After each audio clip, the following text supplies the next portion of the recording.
আসসালামু আলাইকুম। আজকের এই দ্রুত বদলে যাওয়া দুনিয়ায় আমরা সবাই কিন্তু কোনো না কোনোভাবে পথ নির্দেশ খুঁজি।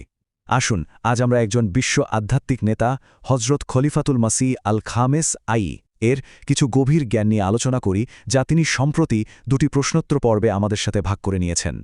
দেখুন, আমাদের সবার জীবনেই তো এমন কিছু প্রশ্ন আসে যা আমাদের ভেতরটাকে নাড়িয়ে দেয়। ব্যক্তিগত সমস্যা থেকে শুরু করে এই যে বৈশ্বিক সংকট, বিশ্বাস কিভাবে এই বিশাল প্রশ্নগুলোর উত্তর দিতে পারে, চলুন আজ সেই পথটাই খুঁজে বের করার চেষ্টা করি।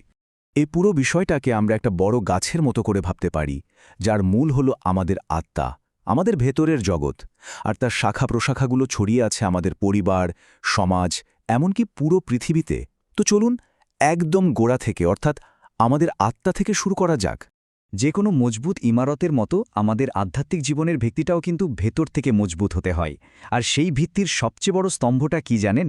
সেটা হলো মহান সৃষ্টিকর্তার সাথে আমাদের ব্যক্তিগত সম্পর্ক। জীবনে এমন সময় তো আসেই যখন মনে হয় আমাদের দোয়া, আমাদের প্রার্থনাগুলো হয়তো কবুল হচ্ছে না। এই অনুভূতিটা খুব ব্যক্তিগত, আর এটা আমাদের বিশ্বাসকে একটা বড় পরীক্ষার মুখে ফেলে দেয়। তো এমন পরিস্থিতিতে আমাদের কি করার আছে? এই সমস্যার সমাধানে ৩টি অসাধারণ পথের কথা বলা হয়েছে। প্রথমত, নিজের বিশ্বাসকে আরও শক্তিশালী করা। এরপর আসে নিজের দিক থেকে সর্বোচ্চ চেষ্টা করা, কারণ আল্লাহ তাআলা সবসময় প্রচেষ্টাকেই পুরস্কৃত করেন। আর সবশেষে তার জ্ঞানের উপর পুরোপুরি ভরসা রাখা, কারণ তিনি যা করেন আমাদের ভালোর জন্যই করেন। নিজের ভেতরে দুর্বলতার সাথে লড়াইটা কিন্তু একদিনের ব্যাপার না, এটা একটা দীর্ঘ সংগ্রাম। আর এই সংগ্রামের মূল মন্ত্র হলো একটাই: কখনো হাল ছাড়া যাবে না। সততার সাথে চেষ্টা করে গেলে আল্লাহর সাহায্য আসবেই আসবে। যখন আপনার ভেতরের কিল্লাটা মজবুত থাকে, তখন বাইরের দুনিয়ার যে কোনো ঝড়ঝাপটা সামলানো অনেক সহজ হয়ে যায়। চলুন এবার দেখি এই আধ্যাত্মিক শক্তি আমাদের আধুনিক সমাজের চ্যালেঞ্জগুলো মোকাবিলা করতে কিভাবে সাহায্য করে। আজকের তরুণদের জন্য একটা খুব জরুরি বার্তা আছে।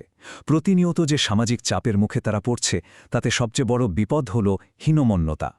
তাই পরামর্শ হল, এই হীনমন্যতায় না ভুগে নিজের পরিচয় আর বিশ্বাসের ওপর পাহাড়ের মতো অটল থাকা। এই কথাটা আমাদের পুরো চিন্তাধারাকেই বদলে দেয়। আমরা দুনিয়ার স্রোতে গা ভাসিয়ে দেওয়ার জন্য আসিনি, বরং আমরা এসেছি দুনিয়ার জন্য সঠিক পথের স্রোত তৈরি করতে। মূল কথা হল, অনুসারী নয়, নেতা হতে হবে। আমাদের সবার মধ্যে সেই নেতৃত্বের গুণাবলী জাগিয়ে তুলতে হবে। আমরা সবাই দেখছি আমাদের চারপাশে বিষণ্ণতা আর মানসিক অস্থিরতা দিন দিন বাড়ছে। এই নির্দেশনায় এর পেছনের আধ্যাত্মিক কারণগুলো নিয়ে কথা বলা হয়েছে, যা আমাদের একটা নতুন দৃষ্টিকোণ দেয়।